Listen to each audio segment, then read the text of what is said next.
What up, guys? Welcome back to Melman's Mechanical Macabre. I've found a name. Thanks to my boy Zach for coming up with that one. And no, it is not macabre. Even I know some people would be like, macabre? It's macabre. Just look it up, Google it. It's funny. Anyway, we are headed up, put gas in the 1 ton, and then we're gonna go to Harbor Freight. I'm gonna pick up some a few things.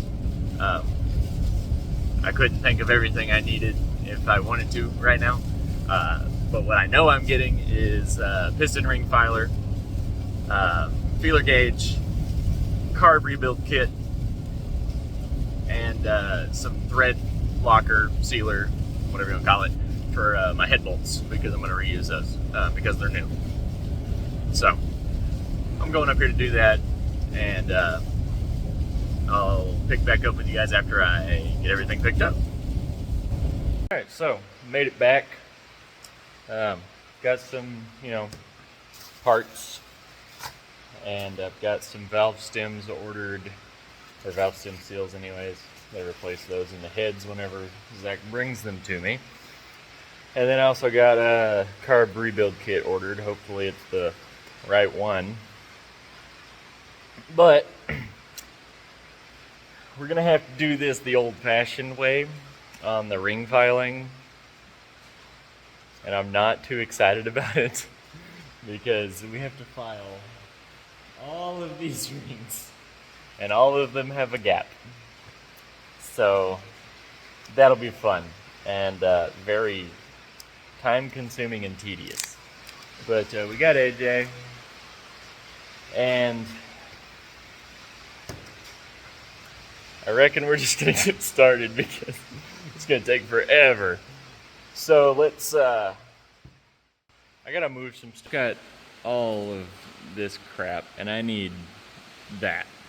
So yeah, we're gonna move some stuff, and then we'll catch back up with you when this is, I can walk through and actually get to the thing I need. So we got that picked up. I forgot to put my case back on my phone, so there's that problem. But at the house. Oh, cool. So I gotta figure out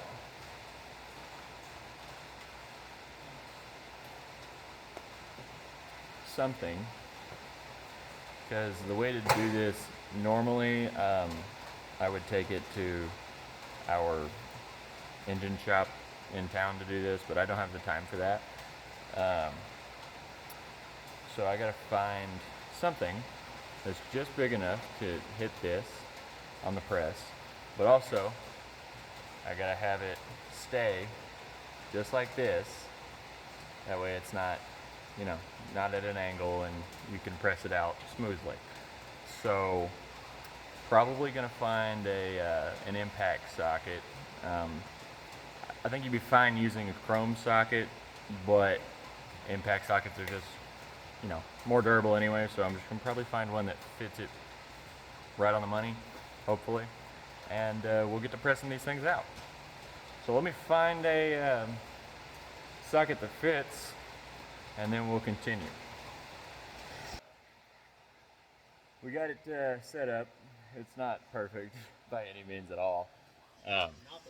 Not the way, I don't recommend doing it like this at all, because if you have like an actual, I would say like a better way or a better press or a better just setup, do it like that. But it's, yeah, that is, I don't like it, but we have to do it. So I've basically just got a socket. No, I could not find, well, I know where the impact sockets are, but it's raining and I don't really want to go outside to get it. So we're just going to use this. It'll be fine. It's just, using pressure. So hopefully I don't break that. But basically, I'm just going to give her some love until the thing starts going out. It might need a little more loss. Kind of like that.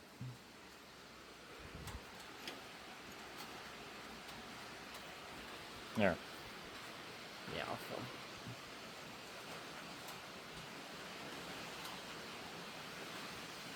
Now, if you're doing this and you're reusing the piston tops and replacing the rod, do not just set the piston on metal, but we're not reusing the piston top, so it doesn't matter to us. Yeah. Like if I was reusing the pistons and like, well, I mean, if I was reusing the pistons, you know, I would be reusing all of it, but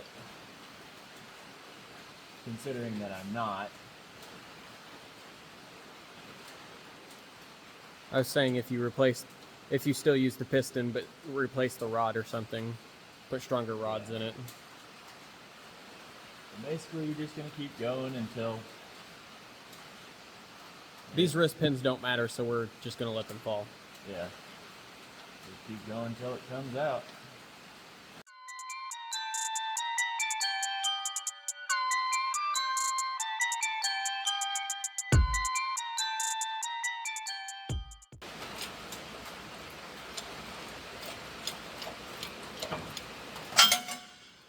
And out she goes. Like that. Just like that. You have your rod and piston. Now you get it all separated, and now you can get your new one and basically do the same exact thing, just backwards. Putting one in instead of taking it out. But now that we have one, instead of using the socket, I'm just going to use this to push it out, basically, like the other ones. So,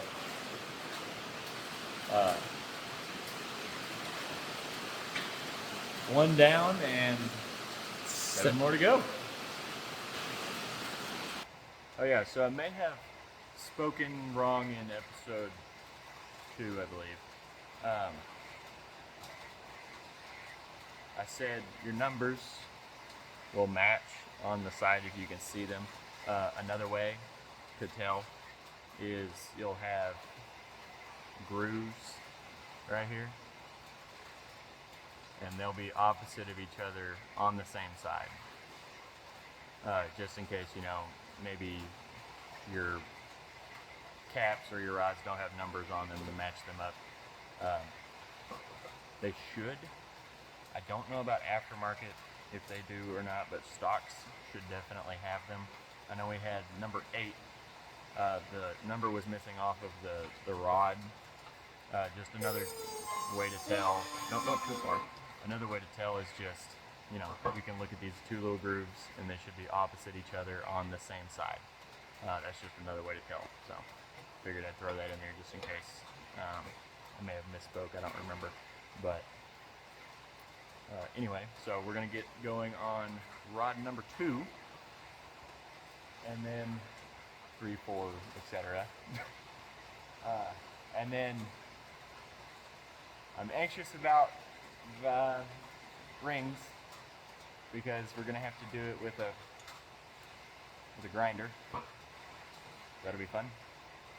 We're gonna go itty bitty bits at a time because your clearance is, well, I would say clear, your gap is not very big. So we're gonna have to check that out, but I will show you how I do it, and maybe you can think of something better. But I do not have a ring filer, so gotta start somewhere.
as you've seen, we got all laid out, and we're about to be putting them in the new pistons. So I feel like this one piston that I've taken out, I'm gonna have to fix a spot, and I don't like it. It's got a spot that somebody has either dropped it or done something, but it's got a little bitty nick right there on the side, and you know, you can definitely feel it. So I might take I forget what that's called, the sandpaper. It's not sandpaper. It's not sandpaper. I just can't remember the name of it. But it's stuff you use to polish your crank. I might take it and just kind of go over it until it's smooth and there's no ridge there. But I mean, you know, it'll be all right. Worse things have been in a motor. Yeah, I've used motors that looked worse. So, I'm gonna do that real quick, and then we'll pick back up whenever we're ready to, you know, put these on the rods. I'm actually going to, so a good way to do this, if you want to get real technical, is you're going to take your old pistons and you're going to weigh them. I would probably weigh them without your rings, because that's obviously going to, you know, make a difference. But weigh them without your rings in it. Take the rings out, or if you already have your rings in the new pistons, then you know you don't have to.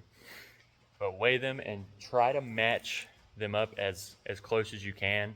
If you're using stock pistons, like stock size, you know, I'm not using like really tiny pistons or anything. They're not like Keith Black's. They're not smaller, but these probably do weigh less than those. But just try to measure and just see how much they weigh, and see if you can't offset. If there's like, you know, 3 grams more over here, but one weighs 3 grams less, you put it on the opposite side of that. So that's a good way to do that. Zach, shout out to him for telling me about that, because I didn't even know about that. But he said that's a good way. That's the way he did his. So anyway, I'm gonna get that piston mark scuffed up and cleaned up a little bit, and then we'll pick back up when we're putting it all together. I got some clarification from Mr. Engine Master, my grandfather himself. So when you're putting these rods back on, yes, I do recommend you put them back in the same cylinder, but one side of the rod and the cap is going to be beveled, and one side is going to be flat. So this side is the flat side. There's no bevel right on the edge. This side is your beveled. So it's going to have just a little bit of a bevel. You can see it down down right here. There's a little bevel. The bevel is going to point towards the crank part. Hard to explain. So driver side, your driver side rods the bevel's going to be facing forward on all of them, towards the front of the motor. So this is your beveled side right here. It's going to be facing towards the front of the motor on all of them. On the other side, passenger side, it's always, all of them are going to be facing back, toward the back of the motor. So, is that right? Yes, because it's always going to be so yeah, here, let me just show you on the crank itself. The flat side's touch. Yeah, so your beveled side is this side. Your bevel, yeah, your bevel is always going to be toward a weight, I guess you could say, on your crank. The flat part is always going to be touching the other rod on your crank. So that's just a good way to. So on the driver's side, the bevel Yeah, the driver's side will be forward, passenger side will be to the rear. And so more things I didn't know. You learn something new every day. My grandfather is full of information. So maybe eventually I will talk to you guys about this project. That is my grandfather's, but that's later on. You guys can drool over it as much as I do, and AJ does, because we both drool over that truck. We love that thing. I'm not going to tell you what it is. Well, I mean, the truck's easy to tell, but I'm not going to tell you what that is. It's a secret. I'll tell you later. But anyway, so putting these, just doing it the same way. This is the new wrist pin. Also make sure you've got your piston facing the correct way. You got your dimple, goes towards the front. Your bevel. I've got this facing backward because this is the first cylinder on the passenger side. So the bevel's going to face back. But same way to install these as it is basically taking them out. You're just pressing them in. It's not complicated at all. When you take those out, I don't remember if you heard it, but there will be a pop. That's just that pin getting unseated from the rod. So don't worry, it scared the crap out of me the first time too. So, but AJ's buffing up some spots on these pistons. There's little nicks on a few of them. Making sure that there's nothing that'll scratch the cylinder wall, because that's definitely not good. I mean, you do get what you pay for, like AJ did tell me. You get what you pay for. These are cheaper pistons, but make sure there's nothing that'll gouge the cylinder wall, because the cylinder wall is important. yes, you don't want anything that's going to gouge a line in your cylinder, because these pistons are going straight up and down. If there's something that's going to catch, it's going to gouge a line all the way up and down that cylinder. And you don't want that, because that's how you lose compression. And losing compression equals losing horsepower. Losing horsepower equals no go-go juice. So just going through and making sure they're all kind of as clean as we can get them. So I'm going to start putting these in. And as soon as AJ gets done, then I'll get you guys in on a close-up of one of these at least. That way you can see how I do it. And then after that, we are going to do gapping rings with a Mataibo blade. I know that sounds really sketchy, and it probably is, but you got to do what you got to do with what you got. And full build breakdown, thank you, is coming. Literally everything that I have used, if you guys are interested. And also, some of you may notice that this is a 4-door. I didn't know this, but Zach and Takeo have explained to me that the 4-door Blazers are actually kind of rare. Most of them were 2-doors. So I didn't know that. Just, the more you know. And but anyway, we'll dive into that on video. Specifically for that, it'll be nothing else other than just a full build breakdown, and that'll come after we get this in. So I'm gonna get to putting these in, and we'll catch up with you guys here in a few. It's been a hot minute since we've. Yeah, we started at 11 this morning? Yeah, it's 5, so it took me that long to get these in here. We had a problem with a few of them just because the press we're using, it's not perfectly level, so it makes it a little difficult. There's just some play, and so they don't go in the easiest. There's 2 that are a little tight still on moving your piston around. But I can get that.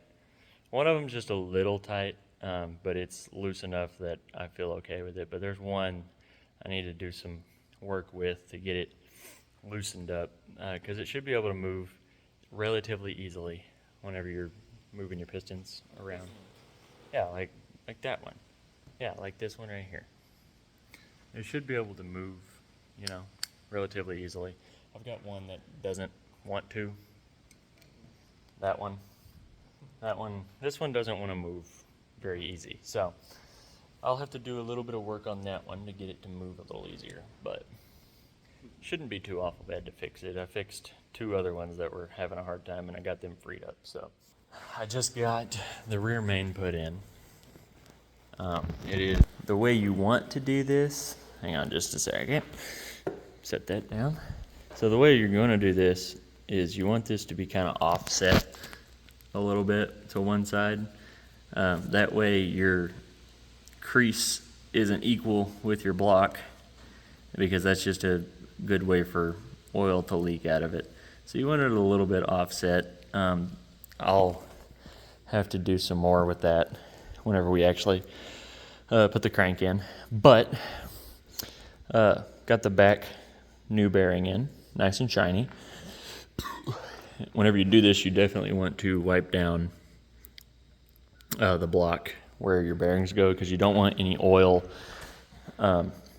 underneath right there, because that's just a good way for your bearing to spin. And bearing spinning is Not good.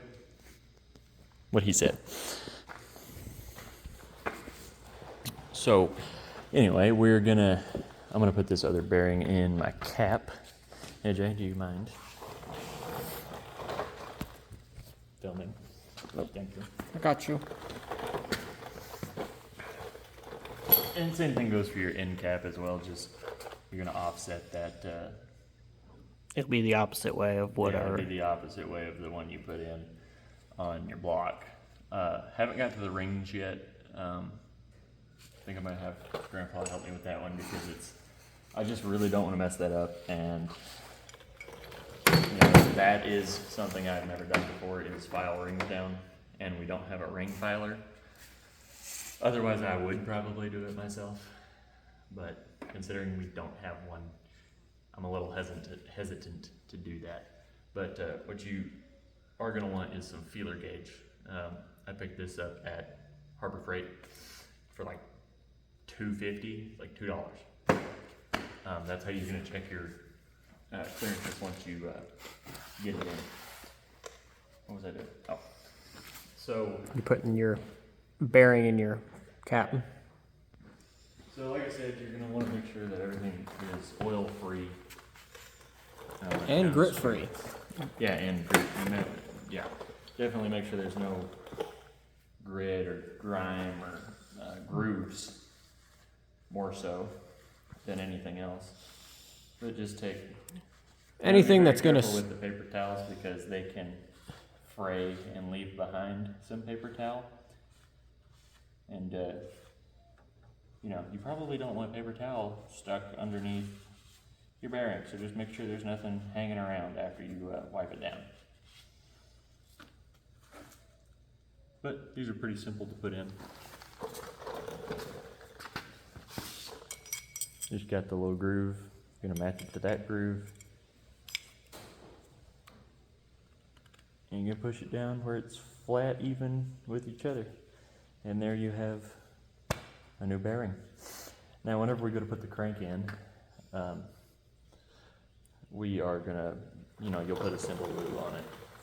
And don't put a whole bunch, just enough to get it oil. That way there's oil there. On your first start, you'll have a little bit of lube. And then, of course, after about 500 miles, after you get everything together and get it running, you're going to want to change your oil, because the assembly lube is a lot thicker most of the time than engine oil is. So you're gonna want to get that all out and get your oil changed. But after about 500 miles is your break-in period. You want to go easy on it. You don't want to go to 6,000 RPM whenever you've got new bearings that are trying to, you're trying to seat everything back to where it was.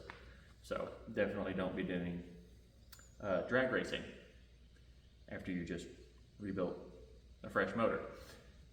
You can, I guess, but probably wouldn't be good in the end. You probably throw a bearing, throw a rod, maybe not throw a rod, but you'll do something to it that it wasn't not very happy. So let's get these other bearings.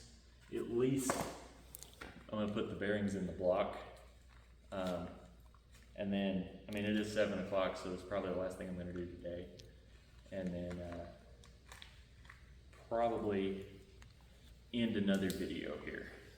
I'm kind of losing track on episodes and such because whenever I get home to do editing, the videos wind up being a lot longer than I want them to be. I don't want every video that I do to be 30 minutes long because I know a lot of people don't like watching videos that are that long, especially of me just talking. And, you know, it seems kind of boring to me, I guess. So I want to try to make them as informational and you know, the least amount of bullcrap, I guess you could say, as possible. So, same thing on the rest of your bearings. As the main, I'm going to line it up with the groove and push the other side down and make sure it is even with your block. And there you have bearings. Do that the same way on every bearing. Rod bearings as well. You do the same on all of them. And like I said, make sure there's no oil, or at least no visible oil. There's going to be some residue. Regardless of what you do, there's always going to be some residue left, but as long as there's not oil pooling up in one of these, then you'll be fine. Okay, and there you have new bearings, at least in the block. Probably going to be working tomorrow, but this weekend most definitely. It's Tuesday, so might be mowing hay tomorrow, baling it Thursday, maybe. And then this weekend we will probably get into the rings and putting the crank back in, basically just putting it all back together. Oh yeah, also, before we go, I was having some trouble with the wrist pins just being really, really tight.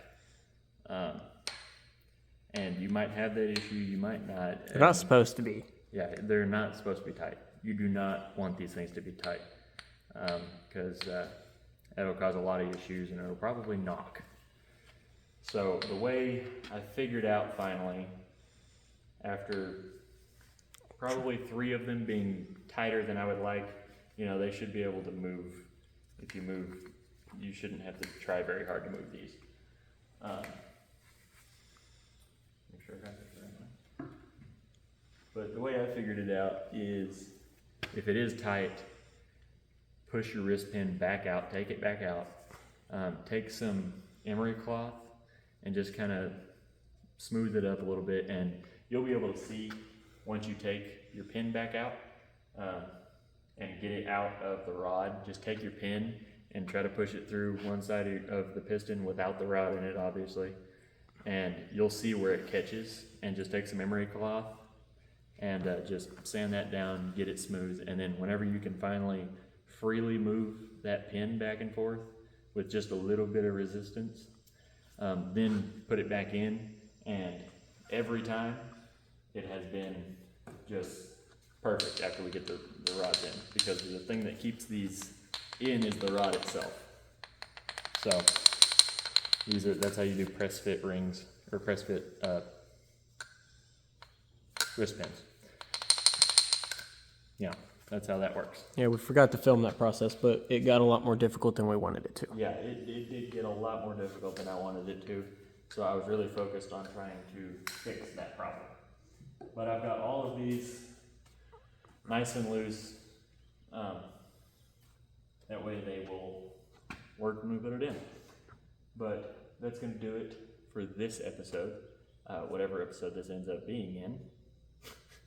So if you haven't already, like, comment, subscribe, and I believe AJ is going to be doing the behind the scenes maybe next week. Yeah.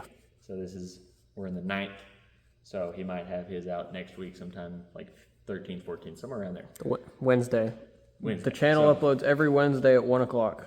So the 17th, right? Something like that, right? Wednesday? Tomorrow's the 10th, it's Yeah, Wednesday. it's the 17th. 17th. Look out for some behind the scenes stuff with his channel, and I'll put it down below. But until next time,